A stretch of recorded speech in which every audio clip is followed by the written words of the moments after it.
Every economy consists of two sectors, organized sector and unorganized sector. Organized sector refers to large companies, multinational companies, well established companies. They are all very well established and all have very well defined policies, programs, procedures. Unorganized sector consists of very small cottage industries, informal groups, those people who are working. There is always a struggle between organized and unorganized sector. Organized sector dominates. All important policies are influenced by organized sector.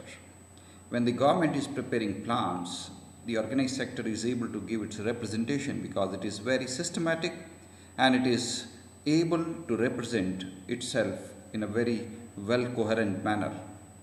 When the government is preparing budget, the organized sector is able to represent its demands during budget formation. The government is preparing any issue, any planning, there is representation from the organized sector. Not just in government, in other sectors also. For example, organized sector is represented in universities, educational institutions. So universities prepare their curriculum as per the demand of the organized sector.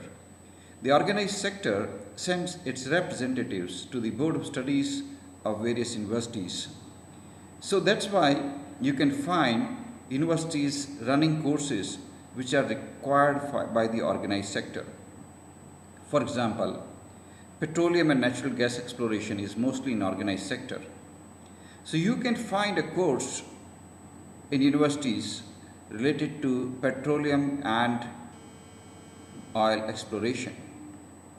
But the organized sector is not able to represent itself neither in universities, nor in colleges, nor in any educational institution, nor in any other forum. Organized sector has various forums. For example, you can find Chamber of Commerce, you can find Chamber of Industry, and you can find various bodies. But the unorganized sector does not have any mode of representation.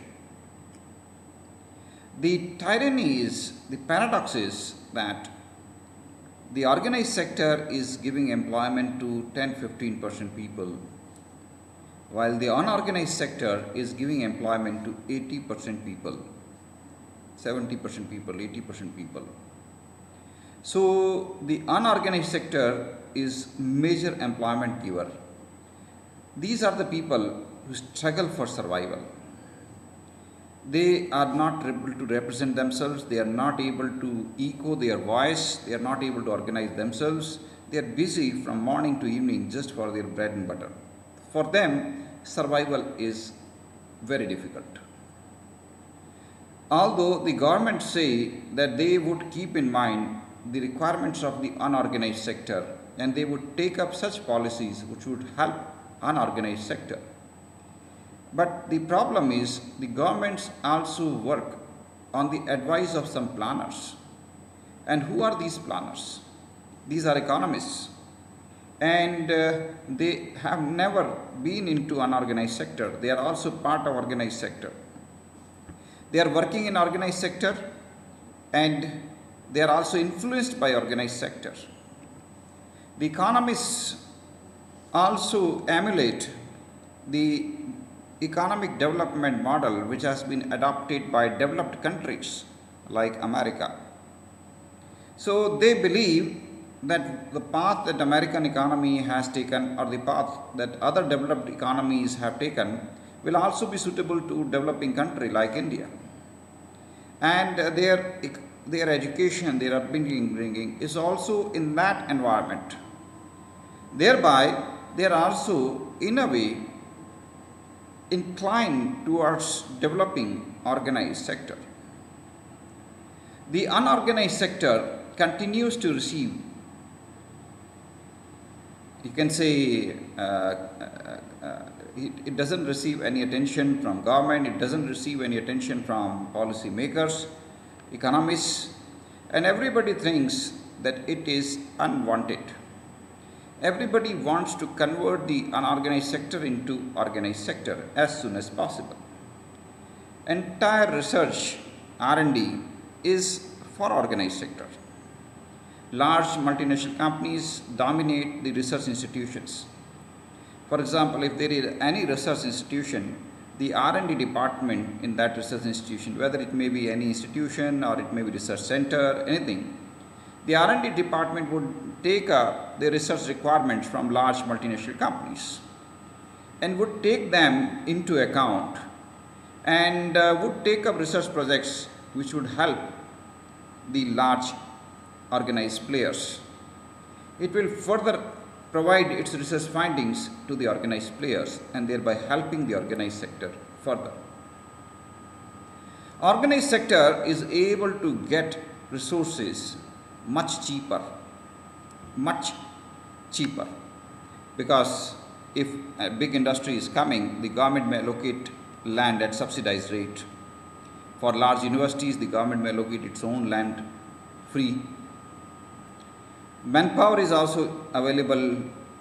Quality manpower, highly qualified, highly skilled manpower is available at lower competitive prices, because everybody wants to work in organized sector. Nobody wants to work in unorganized sector. So the unorganized sector is at a disadvantage. But there is another fact. The unorganized sector is working for its survival. They work passionately, they work to their best. They are not the best manpower, they are not the best skilled people, they don't have very high qualification. But for them, their survival is at stake. Therefore, they put in their best efforts. And that is the reason why maximum research budget is allocated to organized sectors research, but maximum innovations take place at unorganized sector. And these innovations are not recognized also. These innovations are not given support also. This unorganized sector is a source of innovation, ideas.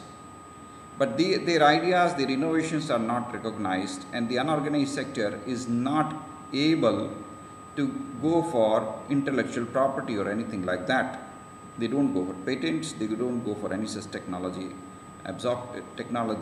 registrations.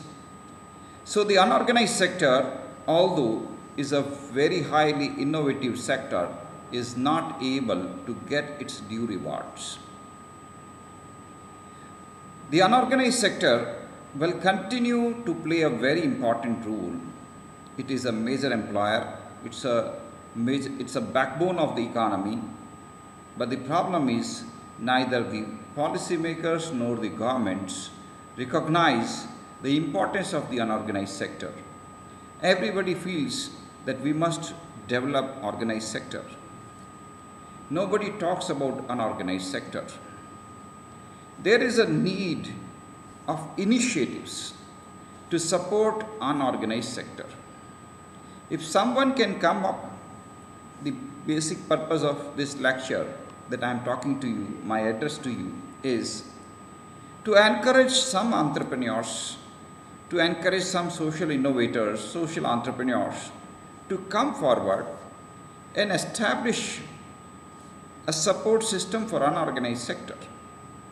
If unorganized sector is given equal support to that of the organized sector, I can assure you unorganized sector would remove the poverty altogether.